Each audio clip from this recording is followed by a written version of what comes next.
Hello to my fellow history lovers and people that think if they learn something new, it'll be a good day. This is part 3, the final part of If There Was No America from the book What Ifs of American History, which is a series of essays.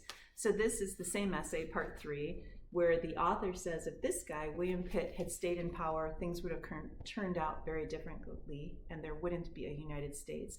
So a couple things more that I wanted to share that I thought were really interesting is he argued that William Pitt said, instead of going after the colonists for all this money, which William Pitt himself thought is not going to go good. In fact, as we said, William Pitt will argue against the Stamp Act. In fact, he has a statue to him for fighting against the Stamp Act. Early on, the colonists loved him.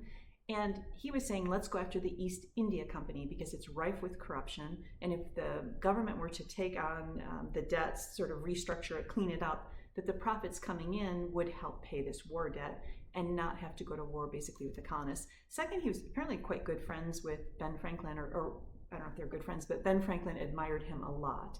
And Ben Franklin, remember early on, wants reconciliation with Great Britain, or I'm talking like in the 1760s, very, very much.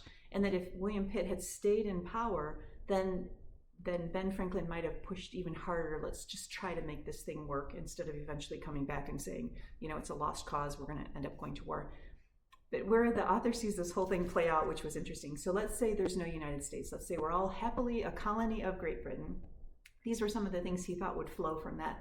A, he felt there would be no French Revolution because there wouldn't have been a constitution and a Bill of Rights for the French Revolution to really kind of sink its teeth in and have a model. And there would have been movements toward a revolt, but eventually it would have petered out.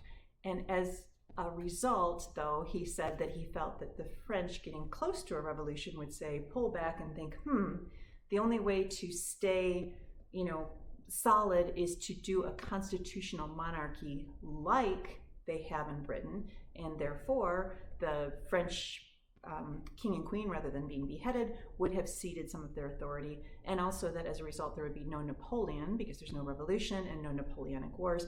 And he even goes so far as to say that the Latin colonies of Spain would also be looking at the British colonies thinking they've got this way better, and the pressure on Madrid would be to either go into similarly some sort of a constitutional monarchy, or alternatively the colonies would not so much be, our author made this interesting point, want to be independent, because that wouldn't even, that model wouldn't be out there. There wouldn't be an independent United States, so that model of you don't have a ruling thing wouldn't be out there, but they'd want to move toward the British and become British colonies. Anyway, it was a really interesting essay. Thanks for letting me share, and I will see you tomorrow.